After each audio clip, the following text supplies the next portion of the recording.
Hello, so I am Addie, and you're probably not going to see me much because I don't tend to come out a whole lot, but tonight I need to introduce myself to you guys, and then we're going to read some Alice in Wonderland. And I've never read this before. I've seen the movie, and I've been in the play, but I really don't know anything about it other than that. I believe, let me see how long this is as well, because we'll probably break it up into different streams.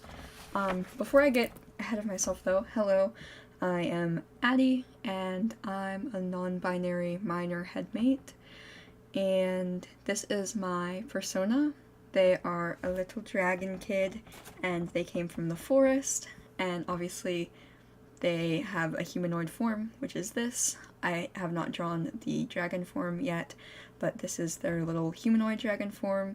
You can see my admin mark motif on their sweater, which is also made to look like the sky because, you know, dragons fly. Then they have their little head wings, and on their tail you can see it kind of looks like, it looks like sakura flowers, but also hearts is what I was going for. Right there, on the tail. And then let me get me back small again. I have streaks of purple, pink, and blue in my hair because those are my favorite colors. That's also why they're chosen for all over. I'm a big fan of pastels, and I really like Animal Crossing. I like cozy games a lot, especially like simulation games. Like, I also like The Sims. I can see myself getting into Stardew. I really like Minecraft. I have more feminine expression, but I am non-binary, so if you could keep that in mind, that would be great. Hopefully putting up my pronouns and stuff will help with that.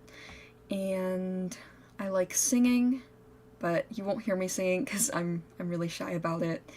And I like relaxation stuff and art. I'm a big art person, even though I don't think I'm super good at it, but I do like doing art of any form. I really like animals as well, and I'm a big nature lover. I would love to have like a fairy garden one day. I think that would be really cool. And obviously I love to read, and that's why I am reading with you guys today. So I do have a background, but I need to test it because I'm not sure how loud it's going to be or how loud I need it to be, because I want it to be kind of chill, you know?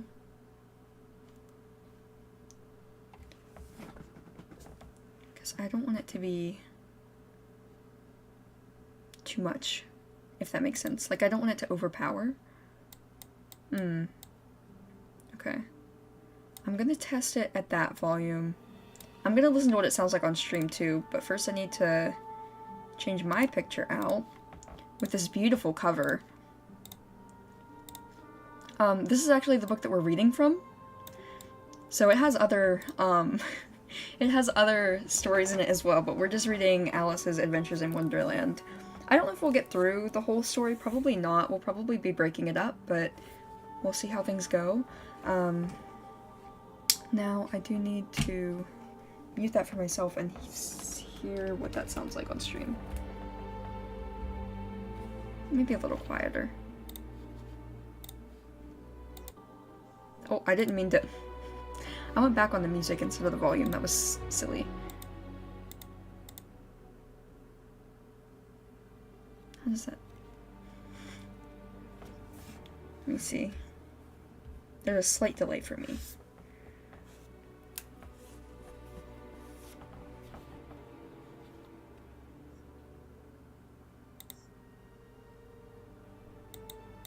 That should be fine, I guess.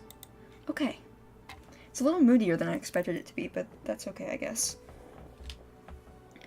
So, let us get started with the first chapter of Alice's Adventures in Wonderland.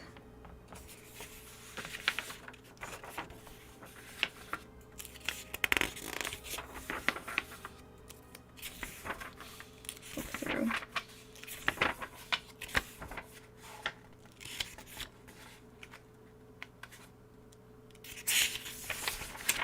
Wow, there's a big introduction at the beginning. But it's not Alice's, I don't think. Yeah, okay.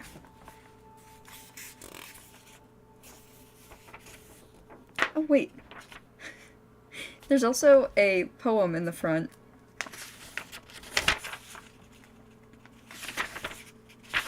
I'm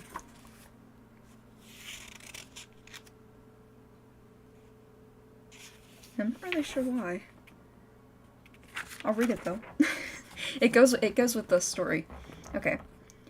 All in the golden afternoon, full leisurely we glide, for both our oars with little skill, by little arms are plied, while little hands make vain pretense our wanderings to guide.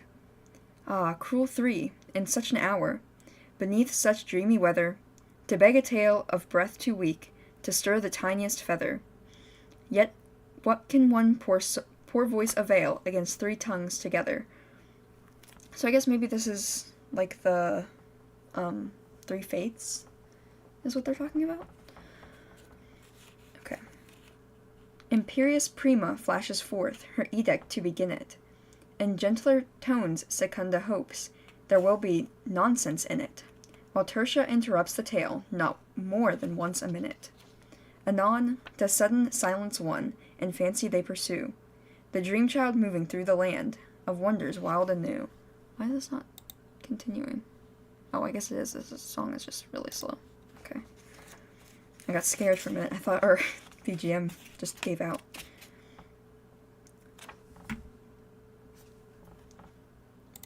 It's actually just way too quiet.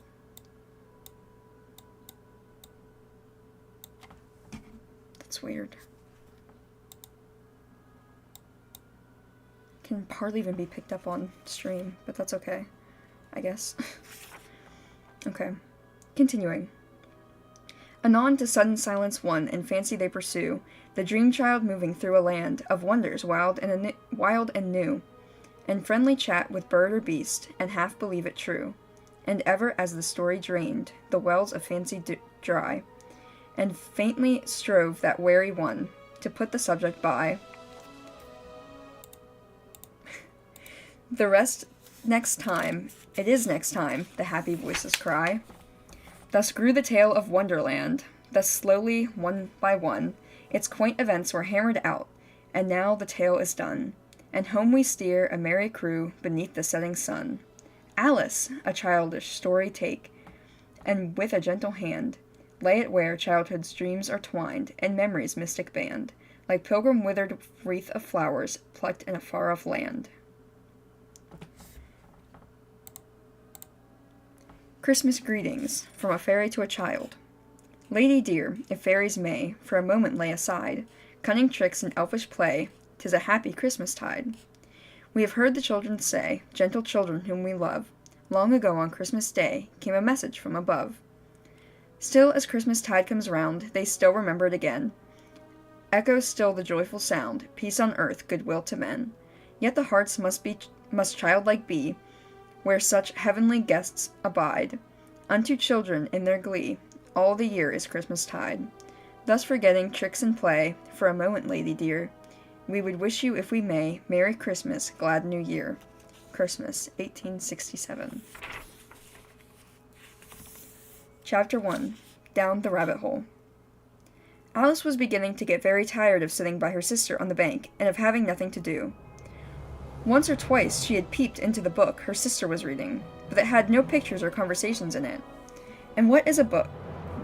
And what is the use of a book, thought Alice, without pictures or conversations?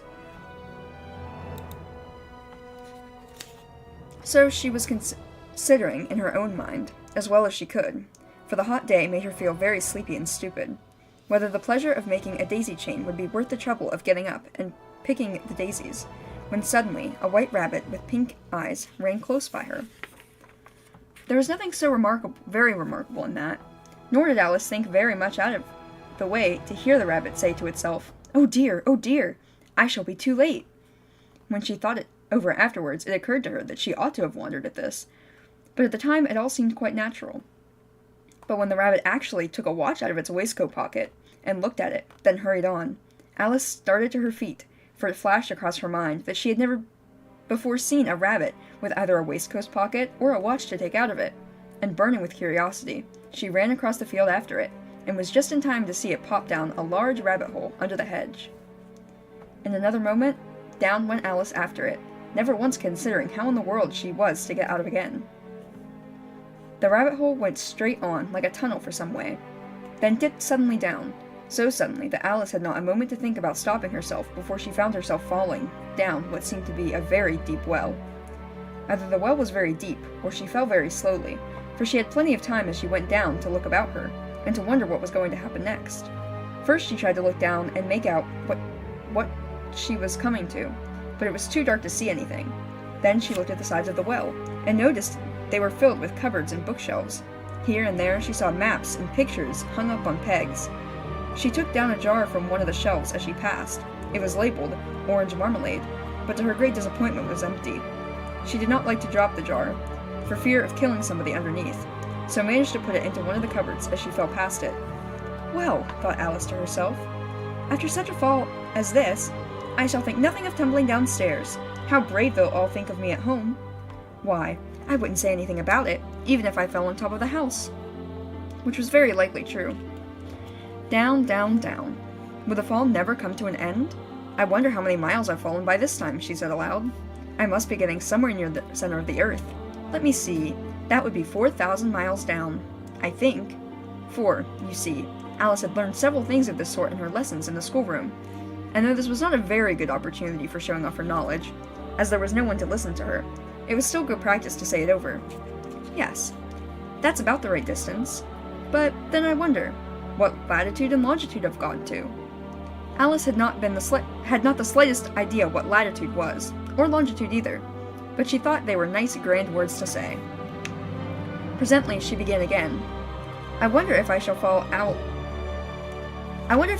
right through the earth. How funny it'll seem to come out among the people that walk with their heads downwards. The antipathies, I think. She was rather glad there was no one listening, but this time, as it didn't sound at all the right word. But I shall have to ask them what the name of their country is, you know. Please, ma'am, is this New Zealand or Australia? And she tried to curtsy as she spoke. Fancy, curtsying as you're falling through the air. Do you think you could manage it? And what an ignorant little girl. She'll think of me for asking. No, it'll never do to ask. Perhaps I shall see it written up somewhere. Down, down, down. There was nothing else to do. I have to keep adjusting for different songs, and I'm not a big fan of that. I wish they were all, like, at the same volume. And what an ignorant little girl. She'll think me for asking. No, it'll never do to ask. Perhaps I shall see it written up somewhere. Down, down, down. There was nothing else to do, so Alice soon began talking again. Dinah will miss me very much tonight, I should think. Dinah was the cat. I hope they'll remember her saucer of milk at tea time. Dinah, my dear, I wish you were down here with me. There are no mice in the air, I'm afraid, but you might catch a bat, and that's very like a mouse, you know. But do cats eat bats, I wonder? And here Alice began to get rather sleepy, and went on saying to herself, in a dreamy sort of way, Do cats eat bats? Do cats eat bats? And sometimes, do bats eat cats? For you see, as she couldn't answer either question, it didn't matter much which way she put it. She felt that she was dozing off, and had just begun to dream that she was walking hand in hand with Dinah, and was saying to her, very earnestly, Now, Dinah, tell me the truth. Did you ever eat a bat? When suddenly, thump, thump, down she came upon a heap of sticks and dry leaves, and the fall was over. Alice was not a bit hurt. She jumped up onto her feet in a moment. She looked up, but it was dark overhead. Before her was another long passage, and the white rabbit was still in sight, hurrying down it. There was not a moment to be lost. Away went Alice like the wind, and was just in time to hear it say, as it turned a corner, Oh, my ears and whiskers, how it's getting late! She was close behind it when she turned the corner, but the rabbit was no longer to be seen. She found herself in a long, low hall, which was lit by a row of lamps hanging from the roof. There were doors all around the hall, but they were all locked, and when Alice had been all the way down one side and up the other, trying every door, she watched sadly down the middle, wondering how she was ever going to get out again. Suddenly she came upon a little three-legged table, all made of solid glass, and there was nothing on it but the tiny golden key, and Alice's first idea was that this might belong to one of the doors down the hall. But alas, either the locks were too large or the key was too small. But alas, either the locks were too large or the key was too small, but at any rate it would not open any of them.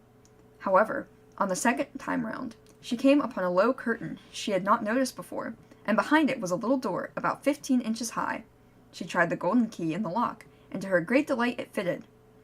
Alice opened the door and found that it led into a small passage, not much larger than a rat hole. She knelt down and looked along the passage into the loveliest garden you'd ever seen. How she longed to get out of that dark hall, and wander about among those beds of bright flowers and those cool fountains, but she could not even get her head through the doorway. And even if my head would go through, thought poor Alice, I would be of very little use without my shoulders. Oh, how I wish I could shut up like the telescope. I think if I could, if I only knew how to begin. For you see, so many out-of-the-way things had happened lately, that Alice had begun to think that very few things indeed were really impossible. There seemed to be no use in waiting by the little door, so she went back to the table, half hoping she might find another key on it, or at any rate a book of rules for shutting people up like telescopes. This time she found a little bottle on it, which certainly was not here before, said Alice, and tied around the neck of the bottle was a paper label, with the words "Drink Me" printed beautifully on it in large letters. It was all very well to say "Drink Me," but the wise little Alice was not going to do that in a hurry. No, I'll look first, she said, and see whether it's marked poison or not, for she had read several nice little stories about children who had got burnt and eat up by wild beasts and other unpleasant things, all because they would not remember such simple rules that their friends had taught them, such as that a red-hot poker will burn you if you hold it too long, and that if you cut your finger very deeply with a knife, it usually bleeds, and she had never forgotten that, if you drink from a bottle marked poison, it is almost certain to disagree with you sooner or later. However, this bottle was not marked poison, so Alice ventured to taste it, and finding it very nice, it had, in fact, a sort of mixed flavor of cherry tart, custard, pineapple, roast turkey, toffee, and hot buttered toast. She very soon finished it off. What a curious feeling, said Alice. I must be shutting up like a telescope. And so it was indeed. Now she was only 10 inches high, and her face brightened up at the thought that she was now the right size for going through the little door in that lovely garden. First, however, she waited for a few minutes to see if she was going to shrink any further. She felt a little nervous about this, for it might end, you know, said Alice to herself, in my going out altogether like a candle. And I wonder what I should be like then. And she tried to fancy what the flame of a candle looks like after the candle was blown out, for she could not remember having even seen such a thing. After a while, finding that nothing more happened, she decided on going into the garden at once. But alas, for poor Alice, when she got to the door, she found that she had forgotten the little golden key, and when she went back to the table for it, she found she could not possibly reach it. She could see it quite plainly through the glass, and she tried her best to climb up one of the legs of the table, but it was too slippery, and when she had tried herself out with trying, the poor little thing sat down and cried. Come, there's no use crying like that, said Alice to herself rather sharply. I advise you to leave off this minute. She generally gave herself very good advice, though she very seldom followed it, and sometimes she scolded herself so severely as to bring tears into her own eyes. And once she remembered trying to box her own ears for having cheated herself in a game of croquet she was playing against herself, for this curious child was very fond of pretending to be two people. But it's no use now, thought poor Alice, to pretend to be two people. Why, there's hardly enough of me left to make one respectable person. Soon her eye fell on a little glass box that was lying under the table. She opened it, and found in a very small cake, one which the words "Eat Me" were beautifully marked in currants. Well, I'll eat this, said Alice, and if it makes me grow taller, I can reach the key, and if it makes me grow smaller, I can creep under the door. So either way, I'll get into the garden, and I don't care what happens. She ate a little bit, and said anxiously to herself, Which way? Which way? Holding her hand on top of her head to feel which way it was growing. And she was quite surprised to find that she remained the same size. To be sure, this is generally what happens when one eats cake, but Alice had got so much into the way of expecting nothing but out-of-the-way things to happen, that it seemed quite dull and stupid for life to go on in such a common way. So she set to work, and very soon finished off the cake.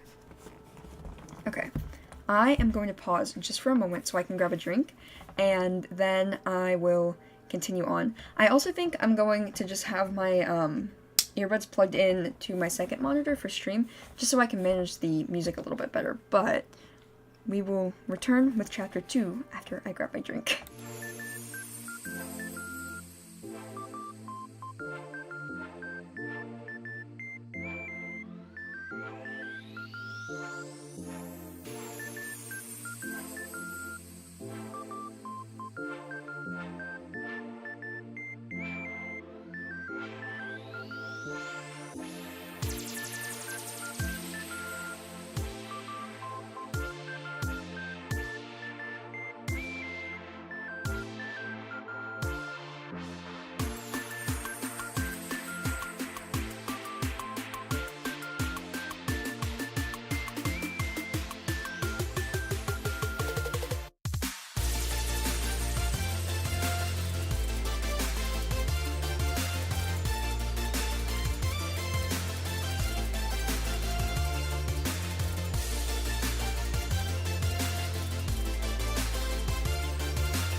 Okay, we are back for reading.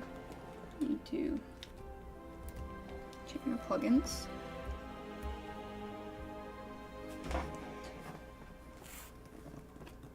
Okay. Chapter 2, The Pool of Tears. Curiouser and curiouser, cried Alice. She was so much surprised that for the moment she quite forgot how to speak good English. Now I'm opening out like the largest telescope that ever was. Oh, hold on a second. Better idea. Because that's gonna mess me up with reading. I'm gonna go here. And if I mess with my audio settings, I can listen to them.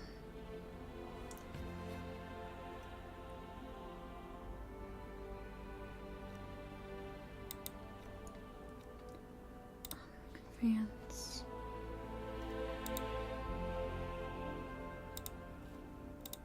Okay. That... Wait.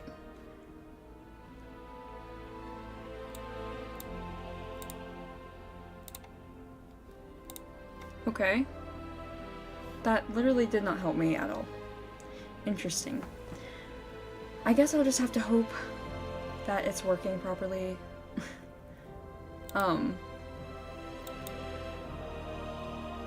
Yeah. Alright. Chapter 2. The Pool of Tears. Curiouser and curiouser, cried Alice.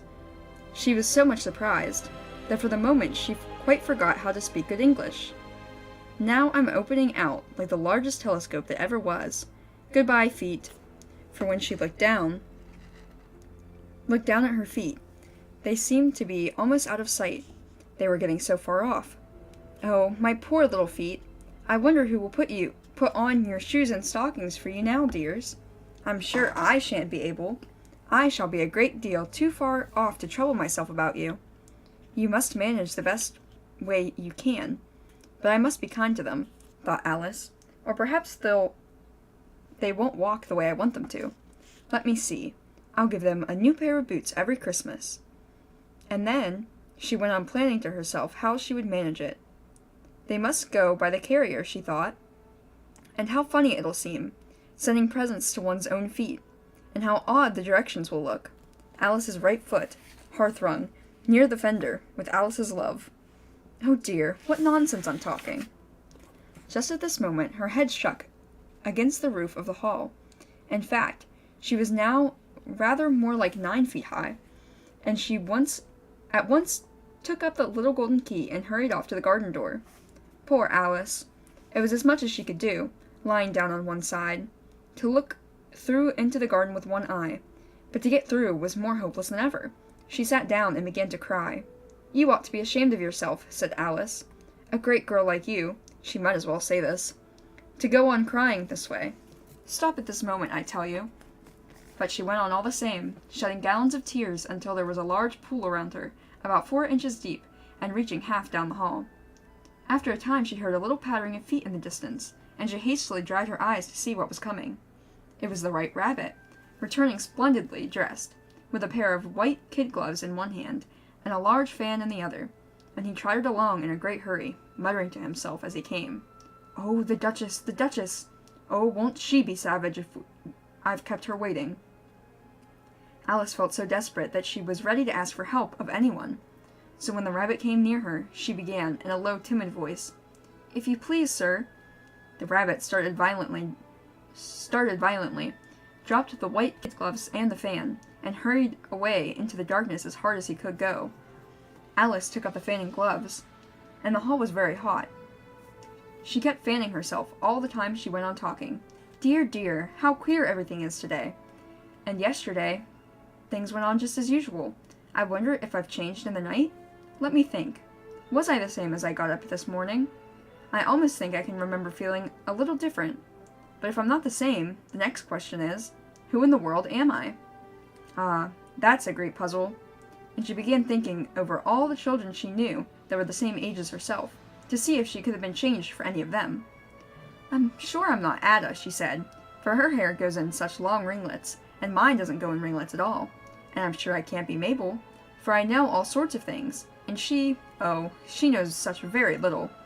Besides, she's she, and I'm I, and, oh dear, how puzzling it all is. I'll try if I know all the things I used to know. Let me see. 4 times 5 is 12, 4 times 6 is 13, and 4 times 7 is... Oh dear, I shall never get to 20 at this rate. However, the multiplication table doesn't signify. Let's try geography. London is the capital of Paris, and Paris is the capital of Rome, and Rome... No, that's all wrong, I'm certain. I must have been changed for Mabel. I'll try and say, How doth the little?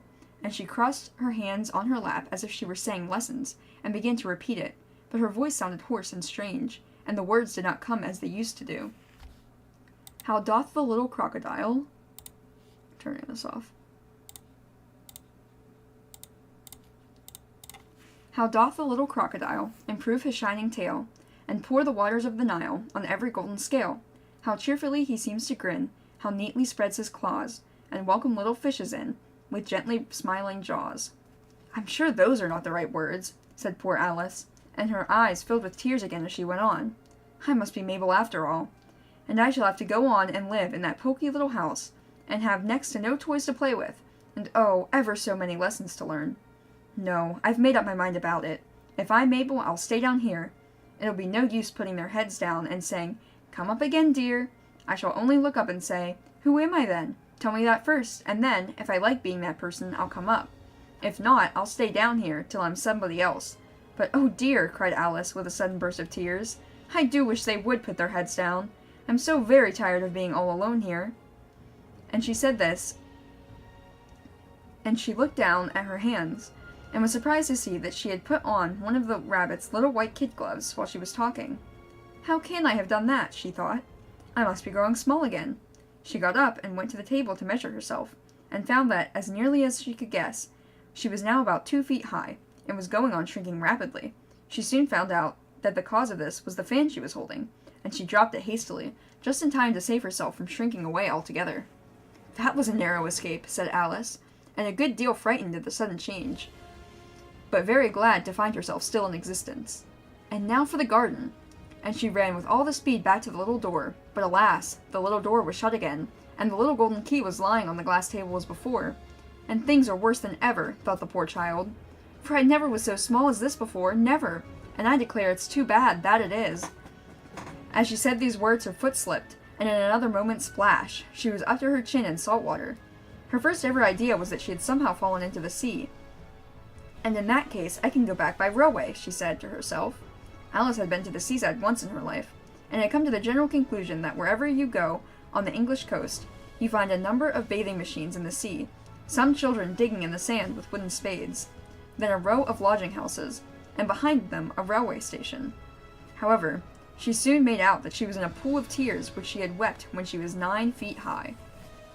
"I wish I hadn't cried so much," said Alice, as she swam about, trying to find her way out. "I shall be punished for it now, I suppose, by being drowned in my own tears.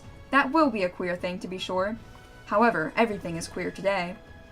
Just then she heard something splashing about in the pool a little way off, and she swam nearer to make out what it was. At first she thought it must be a walrus or a hippopotamus, but then she remembered how small she was, and soon made out that it was only a mouse that had slipped in like herself. "Would it be of any use now," thought Alice, "to speak to this mouse? Everything I know is so out of the way down here, and I should think that it very likely can talk. At any rate, there's no harm in trying." So she began, "Oh, mouse, do you know the way out of this pool? I'm very tired of swimming about here, oh, mouse." Alice thought this must be the right way of speaking to a mouse. She had never done such a thing before, but she remembered having seen in her brother's Latin grammar, "A mouse, of a mouse, to a mouse, oh mouse." The mouse looked at her rather inquisitively, and seemed to her to wink one of its little eyes, but it said nothing. "Perhaps it doesn't understand English," thought Alice. "I dare say it's a French mouse, come over with William the Conqueror," for, with all her knowledge of history, Alice had no clear notion of how long ago anything had happened. So she began again. "O est machete?" was the first sentence in her French lesson book. The mouse gave her a sudden leap out of the water, and seemed to quiver all over with fright. "Oh, I beg your pardon," cried Alice hastily, afraid that she had hurt the poor animal's feelings. "I quite forgot you don't like cats." "Not to like cats," cried the mouse in a shrill, passionate voice. "Would you like a cat if you were like me?" "Well, perhaps not," said Alice in a soothing tone. "Don't be angry about it. And yet I wish I could show you our cat Dinah. I think you'd take a fancy to cats, if you could only see her. She really is quite a dear thing."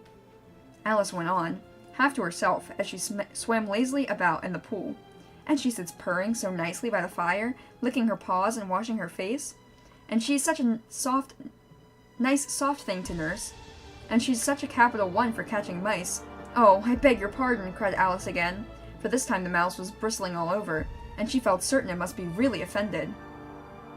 "We won't talk about her any more if you'd rather not." "We, indeed," cried the mouse, who was trembling down to the end of its tail.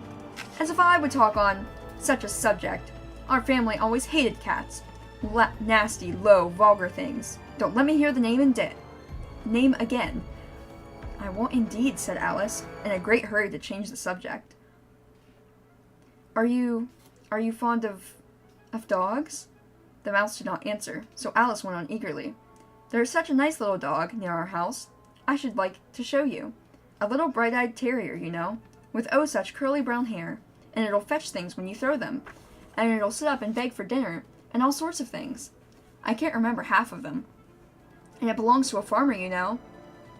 And he says it's so useful, it's worth 100 pounds. He says it kills all the rats and... Oh dear, cried Alice in a sorrowful tone. I'm afraid I've offended it again. For the mouse was swimming away from her as hard as it could go, making quite a commotion in the pool as it went. So she called after it, Mouse dear, do come back again, and we won't talk about cats or dogs either if you don't like them. When the mouse heard this, it turned round and swam slowly back to her. Its face was quite pale, with passion, Alice thought, and it said, in a low, trembling voice, Let us get you to the shore, and I'll tell you my history, and you'll understand why it is I hate cats and dogs. It was high time to go, for the pool was getting quite crowded with the birds and animals that had fallen into it. There was a duck and a dodo, and a lory and an eaglet, and several other curious creatures. Alice led the way, and the whole party swam to shore.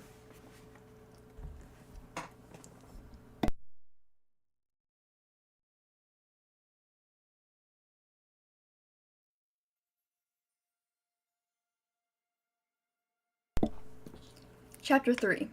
A Caucus Race and a Long Tail. They were indeed a queer-looking party that assembled on the bank. The birds with draggled feathers, the animals with their fur clinging to them, all dripping wet, cross, and uncomfortable.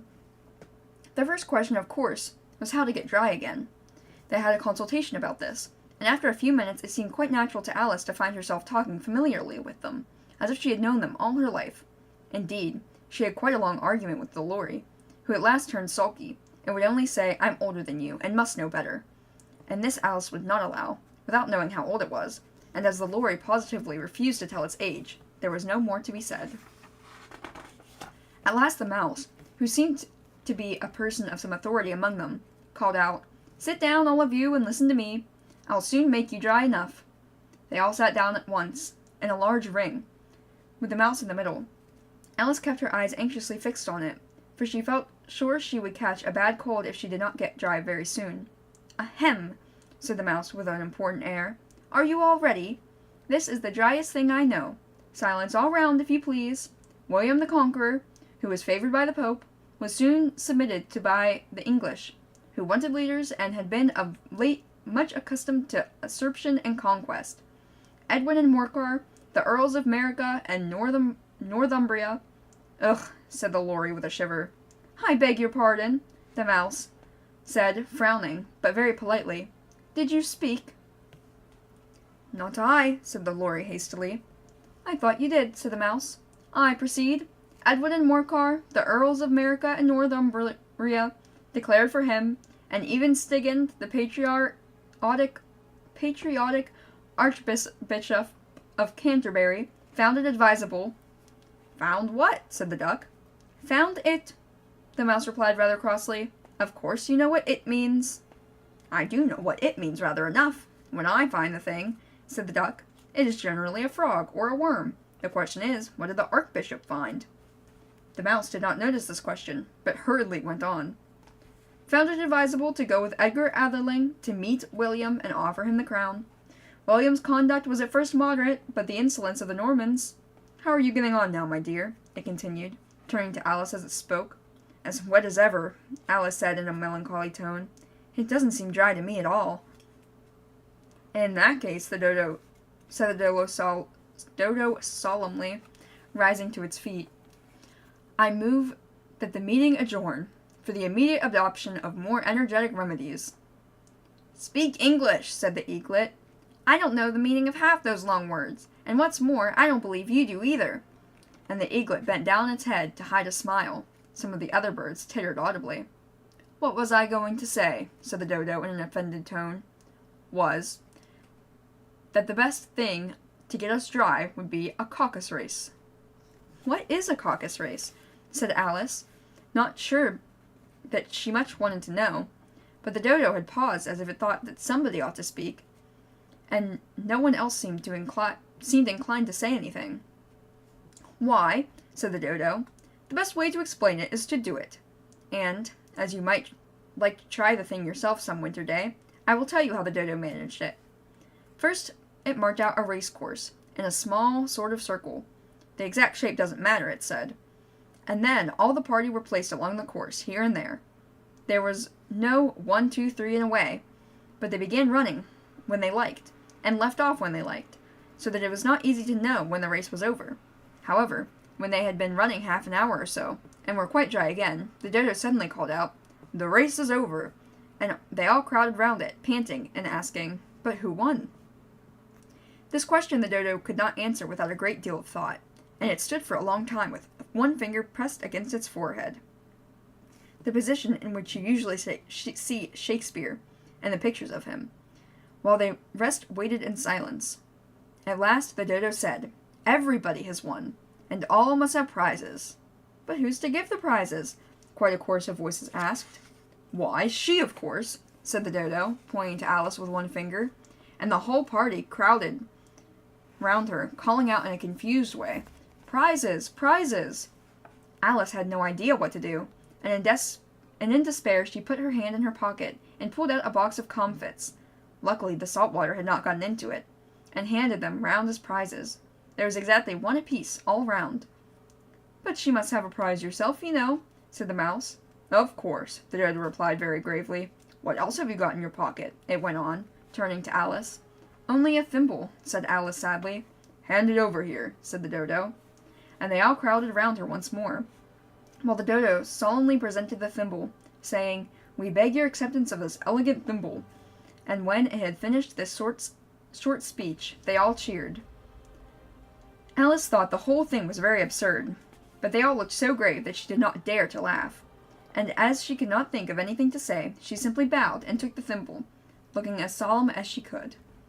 The next thing was to eat the comfits. This caused some noise and confusion, as the large birds complained that they could not taste theirs, and the small ones choked and had to be patted on the back. However, it was over at last, and they sat down again in a ring, and begged the mouse to tell them something more. "You promised to tell me your history, you know," said Alice, "and why it is you hate C and D," she added, in a whisper, half afraid that it would be offended again. "Mine is a long and sad tale," said the mouse, turning to Alice and sighing. "It is a long tale, certainly," said Alice, looking down with wonder at the mouse's tail. "But why do you call it sad?" And she kept on puzzling about it while the mouse was speaking, so that her idea of the tale was something like this. Fury said to a mouse that he met in the house, "Let us both go to law. I will prosecute you. Come, I'll take no denial." Oh, prosecute you. Okay, it's broken up weird. "Come, I'll take no denial. We must have a trial, for really this morning I've done nothing to you. I've nothing to do," said the mouse to the cur. "Such a trial, dear sir, with no jury or judge, would be wasting our breath." "I'll be judge, I'll be jury," said the cunning old Fury.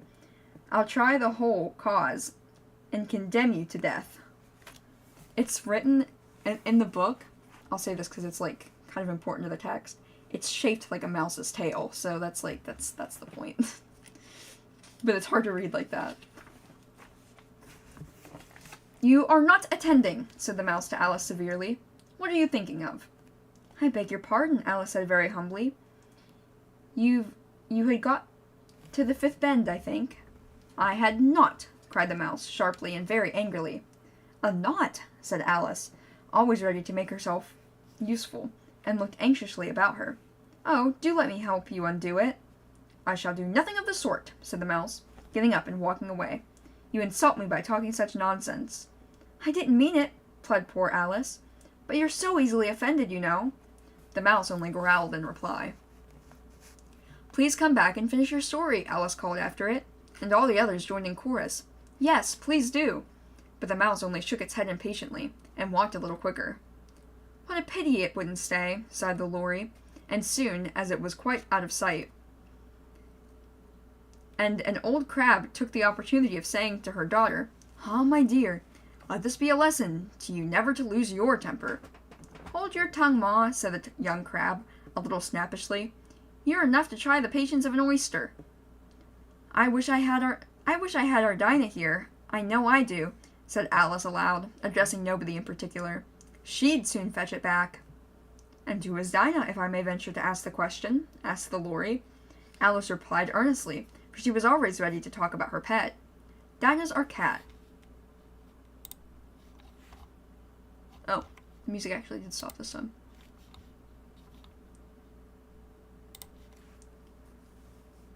Dinah's our cat, and she's such a special one for catching mice, you can't think. And oh, I wish you could see her after the birds. Why, she'll eat a little bird as soon as you look at it." This speech caused remarkable sensation among the party. Some of the birds hurried off at once. One old magpie began wrapping itself up carefully, remarking, "I really must be getting home. The night air doesn't suit my throat." And a canary called out in a trembling voice to its children, "Come away, my dears, it's high time you were all in bed." On various pretexts, they all moved off, and Alice was soon left alone.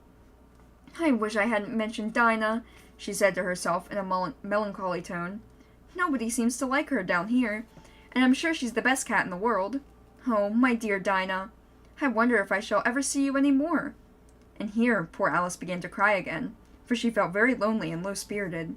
In a little while, however, she again heard a little pittering of footsteps in the distance, and she looked up eagerly, half hoping that the mouse had changed his mind, and was coming back to finish his story. Oh, that's the end of the chapter. That's a weird spot. Alright, pause.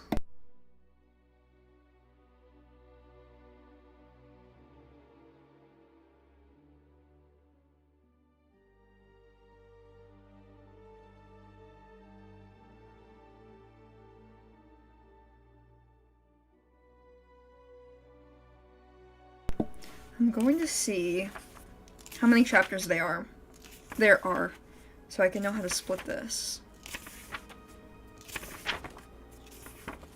It's not too long. It only goes to like page 100, I think.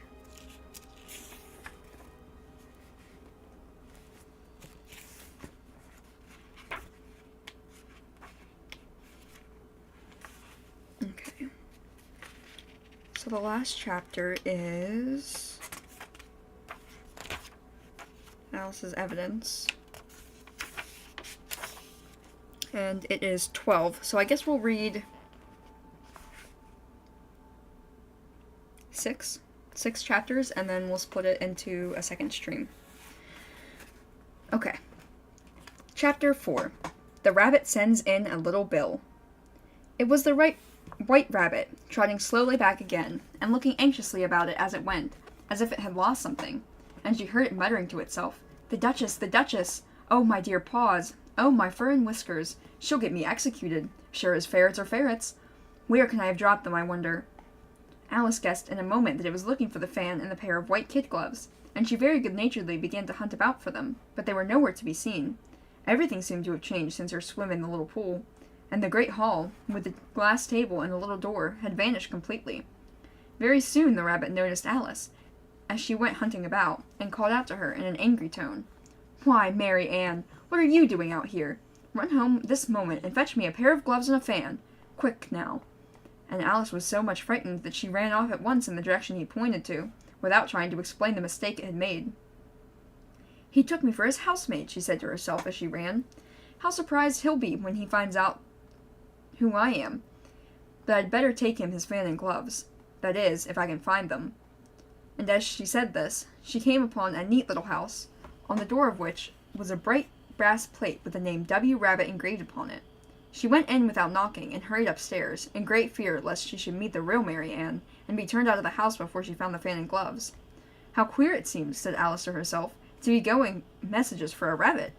I suppose Dinah will be sending me on messages next." And she began fancying the sort of thing that would happen. "Miss Alice, come here directly and get ready for your walk." "Coming in a minute, nurse, but I've got to watch this mouse hole till Dinah comes back, and see that the mouse doesn't get out. Only I don't think," Alice went on, "that they'd let Dinah stop in the house if it began ordering people about like that." Or stop in the house? I guess maybe stay, like, it's supposed to mean stay in the house. Something like that. By the time she had found her way into the tidy little room with a table in the window, and on it, as she had hoped, a fan and 2 or 3 pairs of tiny white kid gloves, she took up the fan and a pair of the gloves, and was just about to leave the room, when her eye fell upon a little bottle that stood near the looking-glass. There was no label this time with the words "Drink Me," but nevertheless she uncorked it and put it to her lips. "I know something interesting is going to happen," she said to herself. whenever I eat or drink anything. So I'll just see what this bottle does. I do hope it'll make me grow large again, for I'm quite tired of being such a tiny little thing. It did so indeed, and much sooner than she expected. Before she had drunk half the bottle, she found her head pressing against the ceiling, and she had to stoop to save her neck from being broken. She hastily put down the bottle, saying to herself, "That's quite enough. I hope I shan't grow any more. And as it is, I can't get out the door. I do wish I hadn't drunk quite so much." Alas, it was too late to wish that. She went on growing and growing, and very soon she had to kneel down on the floor.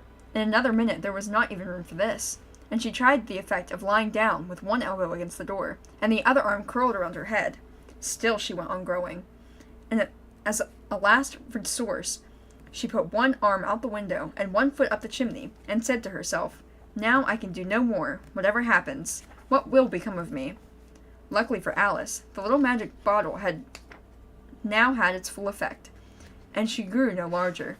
Still, it was very uncomfortable, and, as there seemed to be no sort of chance of her ever getting out of the room again, no wonder she felt very unhappy. It was much pleasanter at home, thought poor Alice, when one wasn't always growing larger and smaller, and being ordered about by mice and rabbits. I almost wish I hadn't gone down the rabbit hole. And yet, it's rather curious, this sort of life. I do wonder what can happen to me. When I used to read fairy tales, I fancied that the kind of thing never happened, and now here I am in the middle of one. There ought to be a book written about me. There ought. And when I grow up, I shall write one. But I'm grown up now, she added in a sorrowful tone. At least there's no room to grow up any more here. But then, thought Alice, shall I never get any older than I am now? That'll be a comfort, one way. Never to be an old woman. But then, always to have lessons to learn. Oh, I shouldn't like that. Oh, you foolish Alice, she answered herself. How can you learn lessons in here? Why, there's hardly room for you, and no room at all for lesson books. And so she went on, taking first one side, then the other, and making quite a conversation of it altogether. But after a few minutes she heard a voice outside, and stopped to listen. "Mary Ann, Mary Ann," said the voice. "Fetch me my gloves this moment." Then came a little pattering of feet on the stairs, and Alice knew it was the rabbit coming to look for her, and she trembled till the house shook, quite forgetting that she was now about 1,000 times as large as the rabbit, and had no reason to be afraid of it. Presently the rabbit came to the door, and tried to open it, but as the door opened inwards, and Alice's elbow was pressed hard against it, that attempt proved to be a failure. Alice heard it saying, to itself, that I'll go round and get in at the window. That you won't, thought Alice, and after waiting till she fancied she heard the rabbit just under the window, she suddenly spread out her hand and made a snatch in the air. She did not get a hold of anything, but she heard a little shriek and a fall, and a crash of broken glass, from which she concluded that it was just possible it had fallen into a cucumber frame, or something of the sort. Next came an angry voice, the rabbit's. Pat, where are you?" And then, a voice she had never heard before. "Sure then I'm here, digging for apples, your honor." "Digging for apples indeed," said the rabbit angrily. "Come here, help me out of this." Sounds more of broken glass. "Now tell me, Pat, what's that in the window?" "Sure, it's an arm, your honor." He pronounced it arum.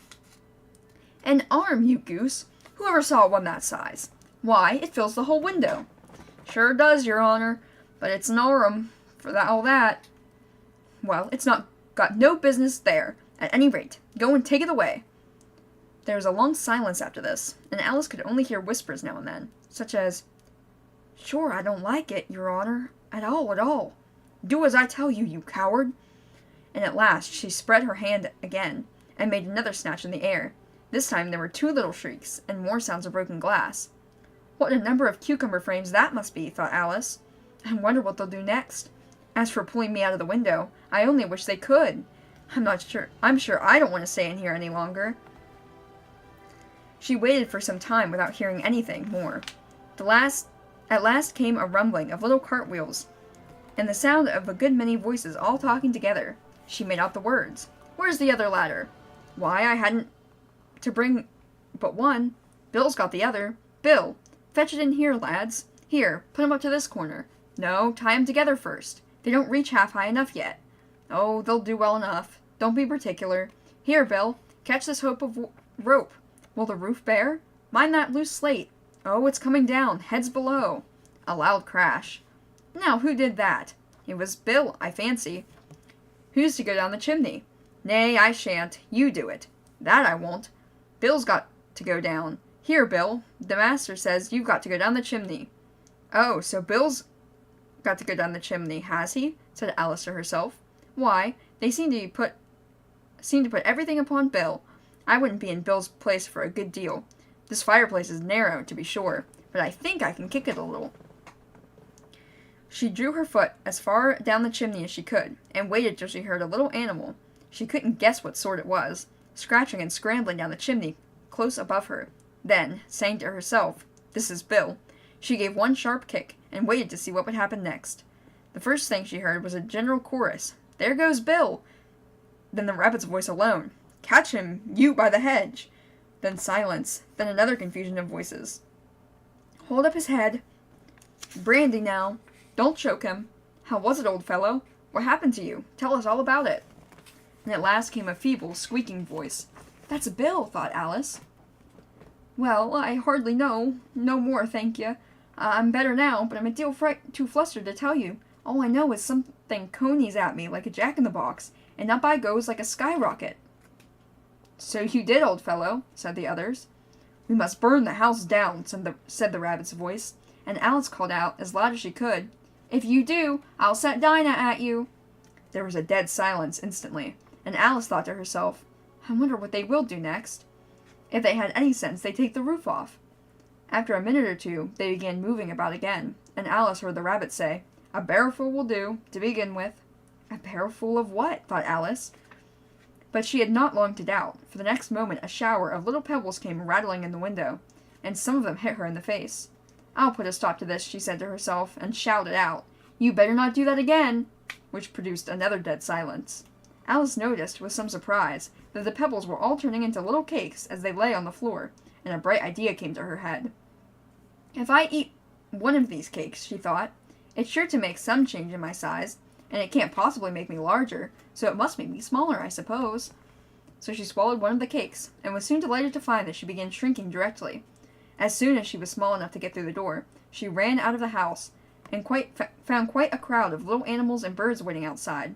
The poor little lizard, Bill, was in the middle of something out of a bottle. They all made a rush at Alice the moment she appeared, but she ran off as hard as she could, and she found herself safe in the thick wood. "The first thing I've got to do," said Alice to herself, as she wandered about the wood, "is to grow to my right size again. And the second thing is to find my way into the lovely garden. I think that will be the best plan." And it sounded like an excellent plan, no doubt, and very neatly and simply arranged. The only difficulty was that she had not the smallest idea about how to set about it, and while she was peering about anxiously among the trees, a little sharp bark just overhead made her look up in a great hurry. An enormous puppy was looking down at her with large round eyes, and feebly stretching out one paw, trying to touch her. "Poor little thing," said Alice in a coaxing tone, and she tried hard to whistle to it, but she was terribly frightened all the same time, and thought that it might be hungry, in which case it would likely eat her up, in spite of all her coaxing.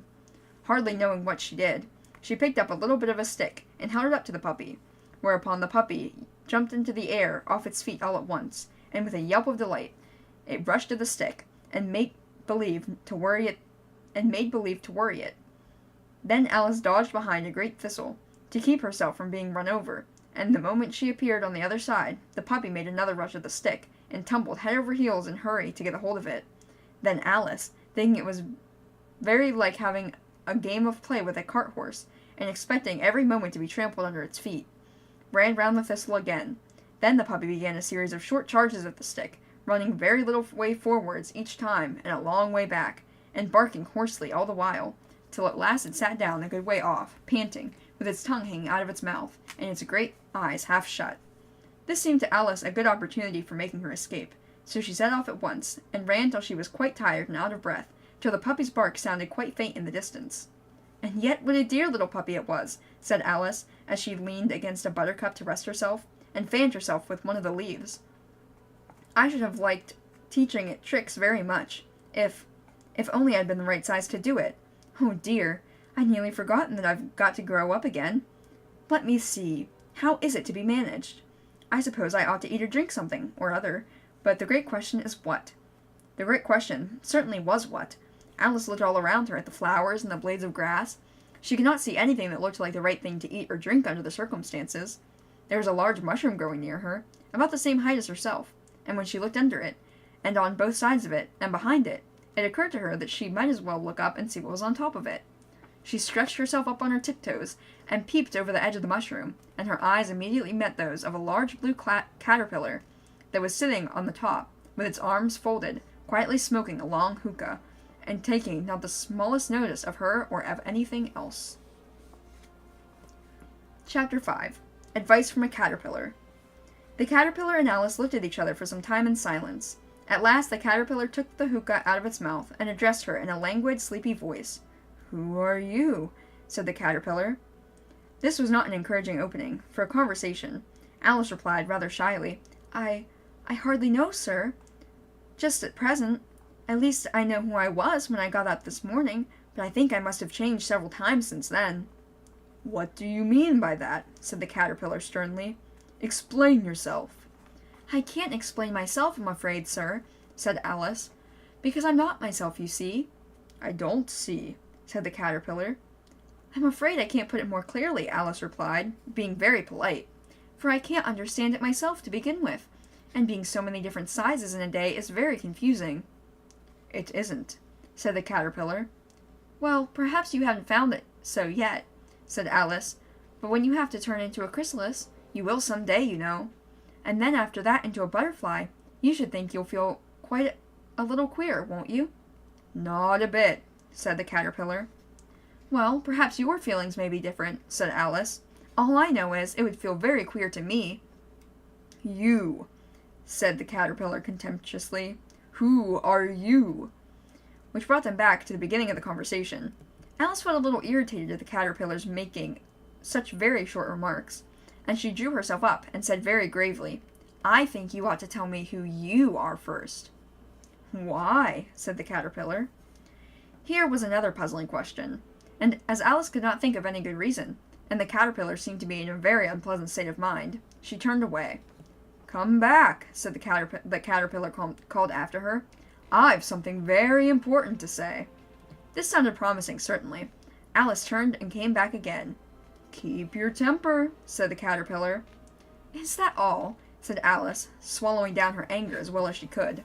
"No," said the caterpillar. Alice thought she might as well wait, as she had nothing else to do, and perhaps after all it might tell her something worth hearing. For some minutes it puffed away without speaking, but at last it unfolded its arms, took the hookah out of its mouth again, and said, "So, you think you're changed, do you?" "I'm afraid I am, sir," said Alice. "I can't remember things I used, and I don't keep the same size for 10 minutes together." "Can't remember what things?" said the caterpillar. "Well, I've tried to say, 'How doth the busy bee?' but it all came out different," Alice replied in a very melancholy voice. "Repeat, you are old, Father William," said the caterpillar. Alice folded her hands and began. "You are old, Father William," the young man said, "and your hair has become very white, and yet you incessantly stand on your head. Do you think, at your age, it is right?" "In my youth," Father William replied to his son, "I feared it might injure the brain, but now I'm perfectly sure I have none. Why, I do it again and again." "You are old," said the youth, "as I have mentioned before, and have grown most uncommonly fat, yet you turned a back somersault at the door. Pray, what is the reason of that?" "In my youth," said the sage, as he shook his grey locks, "I kept all my limbs very supple. By the use of this ointment, 1 shilling the box, allow me to cite you a couple." "You are old," said the youth, "and your jaws are too weak for anything tougher than sweat? Swit? I don't know what that is." "Yet you finished the goose with the bones in the beak. Pray, how did you manage to do it?" "I guess do it." "In my youth," said his father, "I took the law, and argued each case with my wife, and the muscular strength which it gave to my jaw has lasted the rest of my life." "You are old," said the youth. "One would hardly suppose. that your eye was as steady as ever, yet you balanced an eel at the end of your nose. What made you so awfully clever? I have answered 3 questions, and that is enough. Said his father, Don't give yourself airs.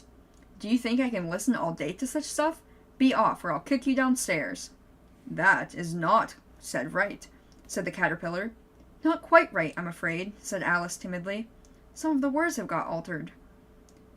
It is wrong from beginning to end, said the caterpillar decidedly, and there was a silence for some minutes. The caterpillar was the first to speak. What size do you want to be? It asked. Oh, I'm not particular as to size, Alice said hastily. Only one that doesn't like changing so often, you know. I don't know, said the caterpillar. Alice said nothing. She had never been so much as contradicted in her life before, and she felt like she was losing her temper. Are you content now? Said the caterpillar. Well, I should like to be a little larger, sir, if you wouldn't mind, said Alice. 3 inches is such a wretched height to be. It is a very good height indeed, said the caterpillar, rearing itself upright as it spoke. It was exactly 3 inches high. But I'm not used to it, pleaded poor Alice in a piteous tone, and she thought to herself, I wish the creatures wouldn't be so easily offended. You'll get used to it in time, said the caterpillar, and it put the hookah in its mouth and began smoking again. This time Alice waited patiently until it chose to speak again. In a minute or two the caterpillar took the hookah out of its mouth and yawned once or twice, and shook itself. Then it got down off the mushroom and crawled away into the grass, merely remarking as it went, One side will make you grow taller, and the other side will make you grow shorter. One side of what? The other side of what? Thought Alice to herself. Of the mushroom, said the caterpillar, just as if she had asked it aloud, and in another moment it was out of sight. Alice remained looking thoughtfully at the mushroom for a minute, trying to make out which were the 2 sides of it. As it was perfectly round, she found this a very difficult question. However, at last she stretched her arms round it, as far as they would go, and broke off a bit of the edge with each hand. And now which is which, she said to herself, and nibbled a little on the right-handed bit to try the effect. The next moment she felt a violent blow under her chin. It had struck her foot. She was a good deal frightened by this sudden change, but she felt that there was no time to be lost, as she was shrinking rapidly, so she set to work at once to eat some of the other bit. Her chin was pressed so closely against her foot that there was hardly room to open her mouth, but she did it at last, and managed to swallow a morsel of the left-hand bit. Come, my head's free at last, said Alice in a tone of delight, which changed into alarm in another moment, when she found that her shoulders were nowhere to be found. All she could see, when she looked down, was an immense length of neck, which seemed to rise like a stalk out of the green leaves that lay far below her. What can all that green stuff be? Said Alice, and where have my shoulders got to? And my poor hands, how is it that I can't see you? She was moving them about as she spoke, but no result seemed to follow, except a little shaking among the distant green leaves, and there seemed to be no chance of getting her hands to her head. She tried to get her head down to them, and was delighted to find that her neck would bend about easily in any direction, like a serpent. She had just succeeded in curving it down to a graceful zigzag, and was going to dig in among some leaves, which she found to be nothing but the tops of trees under which she had been wandering, when a sharp hiss made her draw back in a hurry. A large pigeon had flown in her face, and was beating her violently with its wings. Serpent! Screamed the pigeon. I am not a serpent, said Alice indignantly. Let me alone. Serpent, I say again, repeated the pigeon, but in a more subdued tone, and added, with a kind of sob, I've tried every way, but nothing seems to suit them. I haven't the least idea what you're talking about, said Alice.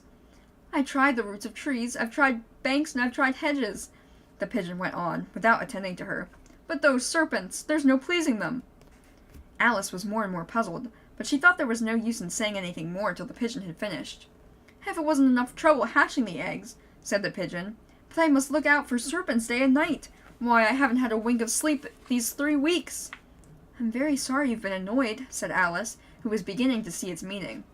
Just as I'd taken the highest tree in the wood, continued the pigeon, raising its voice to a shriek, and just as I was thinking it should be free from them at last, they must need come wriggling down from the sky. Ugh, serpent!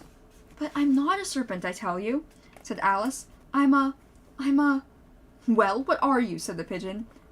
I can see you're trying to invent something. I'm a little girl, said Alice, rather doubtfully, as she remembered the number of changes she had gone through during the day. A likely story, said the pigeon, in a tone of that deepest content. I've seen a good many little girls in my time, but never one with such a neck like that. No, you're a serpent, and there's no use denying it. I suppose you'll be telling me next that you've never tasted an egg. I have tasted eggs, certainly, said Alice, who was a very truthful child.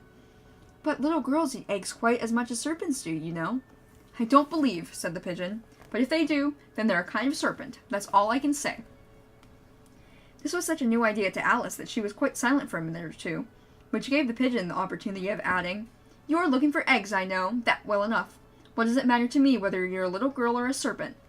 It matters a good deal to me, said Alice hastily, but I'm not looking for eggs, as it happens, and if I was, I shouldn't want yours. I don't like them raw.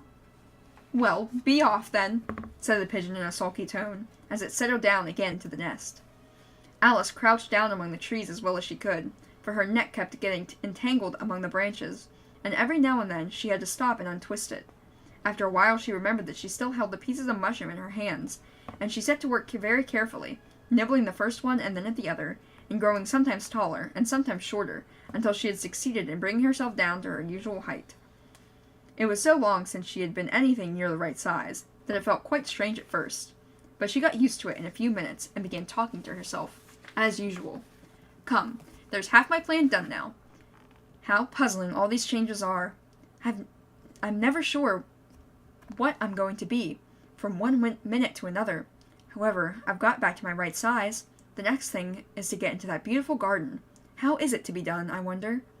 And as she said this, she came suddenly upon an open place, with a little house about 4 feet high.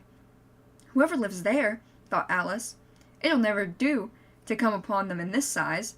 Why, I should frighten them out of their wits.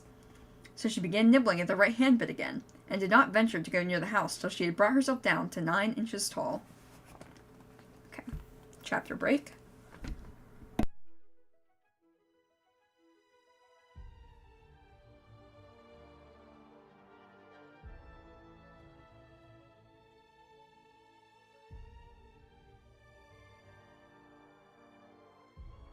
This is chapter 6, so it is the last chapter that we will be reading tonight. Chapter 6, Pig and Pepper. For a minute or two she stood looking at the house, and wondering what to do next, when suddenly a footman in livery came running out of the wood. She considered him to be a footman because he was in livery. Otherwise, judging by his face only, she would have called him a fish, and rapped loudly at the door with his knuckles. It was opened by another footman in, I'm going to say livery, or livery? I'm not sure which one it is. I think livery makes more sense. With a round face, and large eyes like a frog, and both footmen, Alice noticed, had powdered hair that curled all over their heads. She felt very curious to know what it was all about, and she crept a little way out of the wood to listen. The fish footman began by producing from under his arms a great letter, nearly as large as himself, and this he handed over to the other, saying in a solemn tone, For the Duchess, an invitation from the Queen to play croquet. The frog footman repeated in the same solemn tone, only changing the order of the words a little, From the Queen, an invitation for the Duchess to play croquet. And they both bowed, and their curls got entangled together. Alice laughed so much at this, that she had to run back into the wood for fear of their hearing her, and when she next peeped out, the fish footman was gone, and the other was sitting on the ground near the door, staring stupidly in the sky. Alice went timidly to the door, and knocked. There's no use in knocking, said the footman, and that for 2 reasons. First, because I am on the same side of the door as you are. Secondly, because they're making such a noise inside that no one could possibly hear you.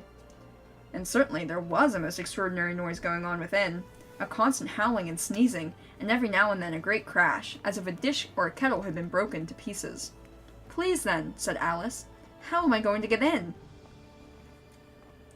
There might be some sense with your knocking, the footman went on, without attending to her. If we had the door between us, for instance, if you were inside, you might knock, and I could let you out, you know. He was speaking up to the sky all the time he was speaking, and this Alice thought, decidedly uncivil. But perhaps he can't help it, she said to herself. His eyes are so very nearly at the top of his head. But at any rate he might answer questions. How am I to get in? She repeated aloud. I shall sit here, remarked the footman, till tomorrow. At this moment the door of the house opened, and a large plate came skimming out, straight at the footman's head.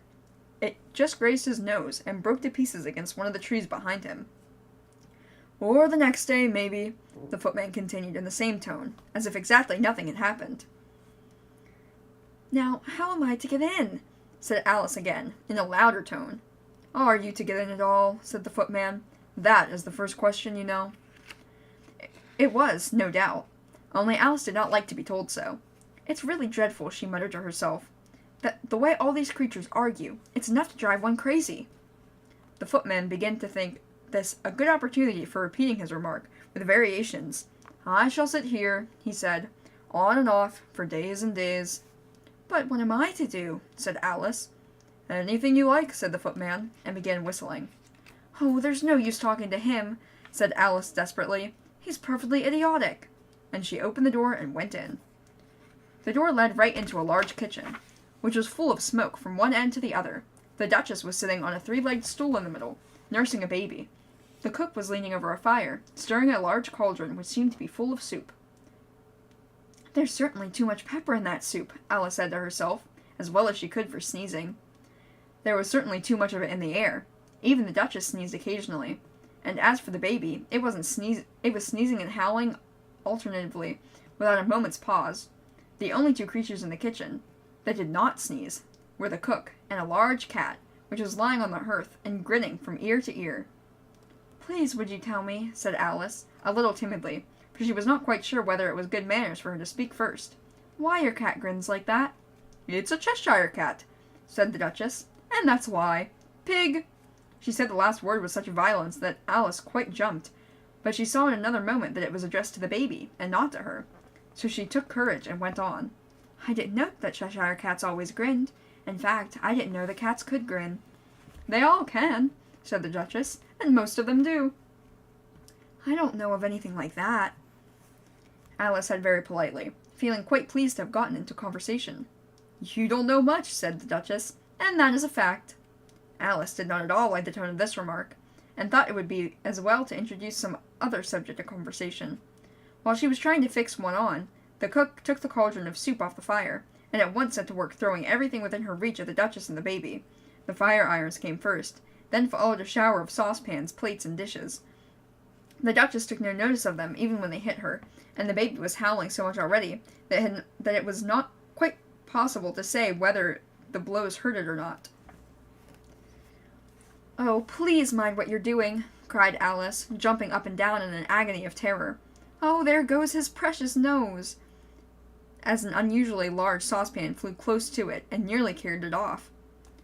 If every man minded their own business, said the Duchess in a hoarse growl, the world would not go round in such a deal faster than it does. Which would not be an advantage, said Alice, who felt very glad to get an opportunity of showing off her little knowledge. Just think what work it would make with a day and night.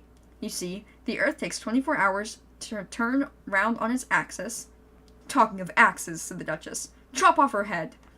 Alice rather looked anxiously at the cook, to see if she meant to take the hint, but the cook was busily stirring the soup, and seemed not to be listening. So she went on again. 24 hours, I think, or is it 12? Oh, don't bother me, said the Duchess. I never could abide figures. And with that she began nursing her child again, singing a sort of lullaby as she did so, and giving it a violent shake at the end of every line. Speak roughly to your little boy and beat him when he sneezes. He only does it to annoy because he knows it teases. Chorus, in which the cook and the baby joined. Wow, wow, wow. While the Duchess sang the second verse of the song, she kept tossing the baby violently up and down, and the poor little thing howled so that Alice could hardly hear the words. I speak severely to my boy, I beat him when he sneezes, for he can thoroughly enjoy the pepper when he pleases. Wow, wow, wow. Here, you may nurse it a bit if you like, said the Duchess to Alice, flinging the baby at her as she spoke. I must go and hurry to play croquet with the Queen. And she hurried out of the room. The cook threw a frying pan at her as she went, but it just missed her. Alice caught the baby with some difficulty, as it was a queer-shaped little creature, and held out its arms and legs in all directions. Just like a starfish, thought Alice. The poor little thing was snorting like a steam engine when she caught it, and kept doubling itself up and straightening itself out, so that altogether, for the first minute or two, it was as much as she could do to hold it. As soon as she had made it out the proper way of nursing it, which was to twist it up into a sort of knot, and then keep it tight hold of its rear ear and left foot, so as to prevent it from undoing itself, she carried it out to the open air. If I don't take this child away with me, she thought Alice, they're sure to kill it in a day or two. Wouldn't it be murder to leave it behind? She said the last words out loud, and the little thing grunted in reply. It had let off sneezing by this time. Don't grunt, Alice said. That's not at all a proper way of expressing yourself. The baby grunted again, and Alice looked anxiously to its face to see what was the matter with it. There could be no doubt that it had a very turned-up nose, much more like a snout than a real nose. Also, its eyes were getting extremely small for a baby, although Alice did not like the look of the thing at all. But perhaps it's only sobbing, she thought, and looked into its eyes again to see if there were any tears. No, there were no tears. If you're going to turn into a pig, my dear, said Alice seriously, I'll have nothing more to do with you. Mind now. The poor thing sobbed again, or grunted, it was impossible to say which, and they went on for some time in silence. Alice was just beginning to think to herself, now, what am I going to do with this creature when I get home? When it grunted again, so violently that she looked down into its face in some alarm. This time there could be no mistake about it. It was neither more nor less than a pig, and she felt that it would be quite absurd for her to carry it any further. So she set the little creature down, and felt quite relieved to see it trot away quietly into the wood. If it had grown up, she said to herself, it would have made a dreadfully ugly child, but it makes a rather handsome pig, I think. And she began thinking over the other children she knew, who might do very well as pigs, and was just saying to herself, if only one knew the right way to change them, when she was a little startled to see the Cheshire Cat sitting on the bough of the tree a few yards away. The cat only grinned when it saw Alice. It looked good-natured, she thought. Still, it had very long claws, and a great many teeth, so she felt it ought to be treated with respect. Cheshire Puss, she began, rather timidly, as she did not at all know whether it liked the name. However, it only grinned a little wider. Come, it's pleased so far, said Alice, and she went on. Would you tell me, please, where I ought to go from here? That depends a good deal on where you want to get to, said the cat. I don't much care where, said Alice. Then it doesn't matter which way you go, said the cat. So long as I get somewhere, Alice added as an explanation. Oh, you're sure to do that, said the cat, if you only walk long enough. Alice felt this could not be denied, so she tried another question. What sort of people live about here? In that direction, said the cat, waving its right paw round, lives a hatter, and in that direction, waving the other paw, lives a March hare. Visit either you like, they're both mad. But I don't want to go among mad people, Alice remarked. Oh, you can't help that, said the cat. We're all mad here. I'm mad, you're mad. How do you know I'm mad? Said Alice. You must be, said the cat, or you wouldn't have come here. Alice didn't think that proved it at all. However, she went on. And how do you know that you're mad? To begin with, said the cat, a dog's not mad. You grant that? I suppose so, said Alice. Well then, the cat went on, you see, a dog growls when it's angry, and wags its tail when it's pleased. Now I growl when I'm pleased, and I wag my tail when I'm angry. Therefore, I'm mad. I call it purring, not growling, said Alice. Call it what you like, the cat said. Do you play croquet with the Queen today? I should like it very much, said Alice, but I haven't been invited yet. You'll see me there, said the cat, and vanished. Alice was not much surprised at this. She was getting so well used to queer things happening. While she was still looking at the place where it had been, it suddenly appeared again. By the by, what became of the baby? Said the cat. I'd nearly forgotten to ask. It turned into a pig, Alice answered quietly, just as if the cat had come back in a natural way. I thought it would, said the cat, and vanished again. Alice waited a little, half expecting to see it again, but it did not appear, and after a minute or two she walked on in the direction in which the mad hare was said to live. I've seen hatters before, she said to herself. The Marsh hare will be much more interesting, and perhaps As it is May, it won't be raving mad. At least not so much as it was in March. As she said this, she looked up, and there was the cat again, sitting on a branch of a tree. Did you say pig or fig? Said the cat. I said pig, replied Alice, and I wish you wouldn't keep appearing and vanishing so suddenly. You make one quite giddy. All right, said the cat, and this time it vanished quite slowly, beginning with the end of the tail, and ending with a grin, which remained for some time after the rest of it had gone. Well, I've often seen a cat without a grin, thought Alice, but a grin without a cat. It's the most curious thing I ever saw in my life. She had not gone on much further when she came in sight of the house of the March Hare. She thought it must be the right house, because the chimneys were shaped like ears, and the roof was thatched with fur. It was so large a house that she did not like to go nearer till she had nibbled some more of the left-hand bit of the mushroom, and raised herself to about 2 feet high. Even then, she walked up towards it rather timidly, saying to herself, I suppose it should be raving mad after all. I almost wish I'd gone to see the Hatter instead. And that is the end of chapter 6, which means it is the end of our reading for tonight. We will read chapters 7 through 12 a different time. This book actually has a lot more collections than just Alice in Wonderland. It also has Through the Looking Glass, which is the sequel. And then it has a book called Sylvie and Bruno. And what else does it have? Sylvie and Bruno's a long one.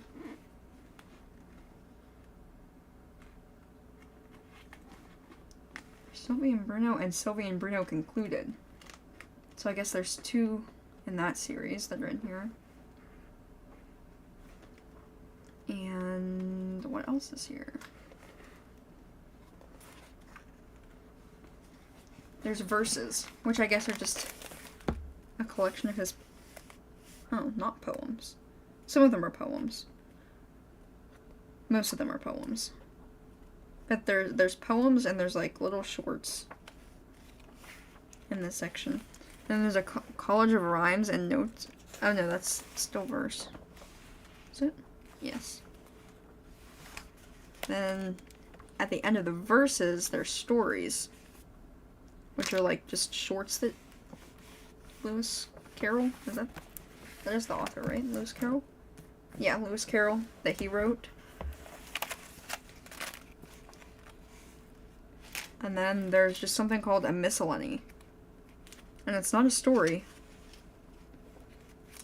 It's like, I guess just other writings of him. Some of it looks like it's like scientific stuff. There's scientific stuff and there's like plays. So I guess just like anything else that he wrote. So that's kind of cool. We might go over that sometime. But obviously not tonight because we've read quite enough as is. Thank you so much for coming. I hope I was able to put you to bed maybe.